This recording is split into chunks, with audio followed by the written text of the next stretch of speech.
Good morning all of you. Online class में आप सभी का स्वागत है। आशा करते हैं कि आप सभी घर में होंगे, सुरक्षित होंगे, स्वस्थ होंगे।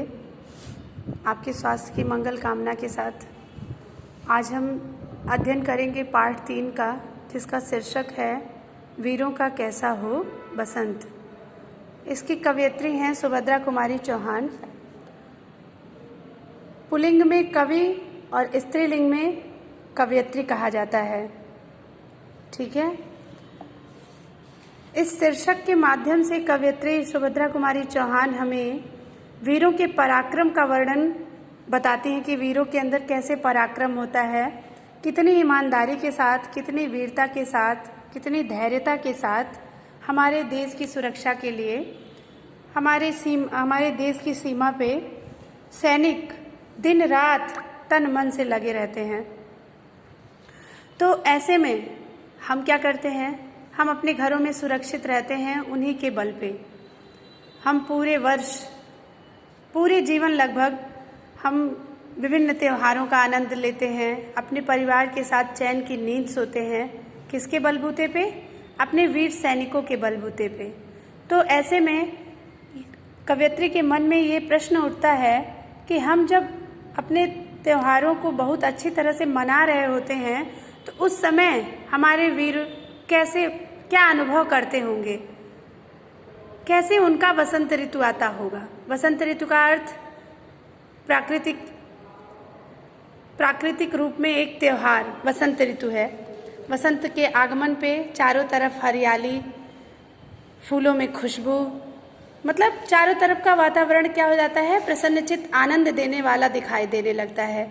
तो उस समय में भी हमारे वीर सैनिक सीमा पे प्रहरी के रूप में लगे रहते हैं।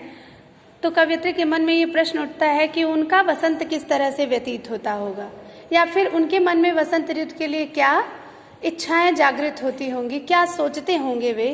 इसी के बारे में इस कविता को लिखी है। और क्या कहती हैं देखिए, आइए अध्ययन करते हैं। कहती हैं, वीरों का कैसा हो बसंत।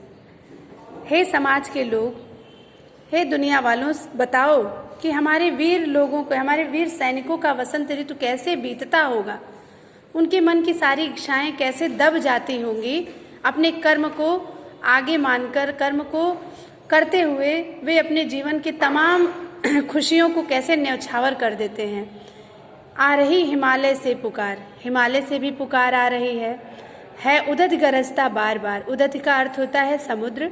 समुद्र की लहरें भी गरज के पूछ रही हैं कि वीरों का वसंत ऋतु कैसे मनता होगा, कैसे मनाते होंगे। प्राची पश्चिम भू नभ अपार, पूरब से पश्चिम तक, उत्तर से दक्षिण तक, धरती और आकाश सब पूछ रहे दिग दिगंत। चारों दिशाएं, 10 दिशाएं चारों तरफ से ये पूछ रही हैं कि वीरों का कैसा हो वसंत। हमारे वीर पुरुषों का, हमारे वीर सैनिकों का वसंत कैसा होना चाहिए, कैसा होता है, और उनके मन की इच्छाएं कैसे दब जाती हैं। फूली सरसों ने दिया रंग। अब वसंत ऋतु का वर्णन करते हुए कहती हैं कि सरसों जो है वो अपने रंग को प्रकाशित कर रही है। सरसों फूल गई है, पीले रंग से पूरा खेत भर गया है। सरसों का खेत लहलहा रहा है, किसान खुश है। मधु लेकर आ पहुंचा अनंग। अनंग का अर्थ होता है कामदेव। कामदेव मधुरस पुष्परस लेकर धरती पर आ चुका है। कामदेव का आगमन हो चुका है। चारों तरफ प्रेमी प्रेमिका, फूल, पत्ती, प्रकृति सब क्या है, आनंद का उत्सव मना रहे हैं। वसु वसुधा पुलकित अंग अंग। वसुधा भी पुलकित हो रही है। वसुधा का अर्थ होता है धरती। धरती भी आनंद प्रदर्शित कर रही है। उसका अंग अंग जो है वो खिल उठा है, अर्थात चारों तरफ, धरती पर चारों तरफ हरियाली फैल गई है, खुशी का माहौल है वीर वेश में किंतु कंत। लेकिन एक पत्नी, एक प्रेयसी का पति, कंत का अर्थ होता है पति, वीर पुरुष की वेशभूषा में सीमा पर अभी भी अडिग खड़ा है। देश की सुरक्षा के लिए वह अपने वसंत ऋतु को न्यौछावर कर दिया है, वसंत ऋतु नहीं मना रहा है और देश की सुरक्षा के लिए अब भी अडिग खड़ा है। तो ऐसे में कवयित्री के मन में ये प्रश्न उठता है कि उस वीर सैनिक का वसंत ऋतु कैसा होता होगा, उस वीर सैनिक का वसंत ऋतु किस तरह से व्यतीत होता होगा। कह रही हैं आगे, भर रही कोकिला इधर तान, मारू बाजे पर उधर गान। कहती हैं इधर वसंत ऋतु के आगमन पर कोयल जो है, कोकिला का अर्थ होता है कोयल, कोयल जो है वो मधुर तान बजाती है, उसको सुन के सबके मन प्रसन्न हो जाते हैं।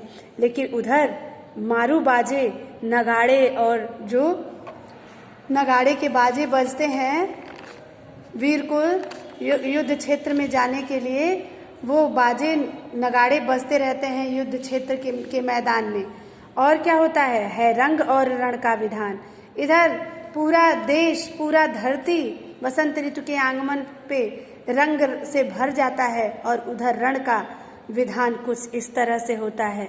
रण मतलब युद्ध क्षेत्र का क्षेत्र कैसा होता है, और धरती कितनी सुंदर लगती है वसंत ऋतु में। इन दोनों का आपस में जो समावेश है वो वर्णन करने लायक नहीं है। मिलने आए हैं आदि अंत। वीर जब युद्ध के मैदान में उतरते हैं तो अपना आदि और अंत, जीवन और मृत्यु दोनों को हथेली पर लेके चलते हैं।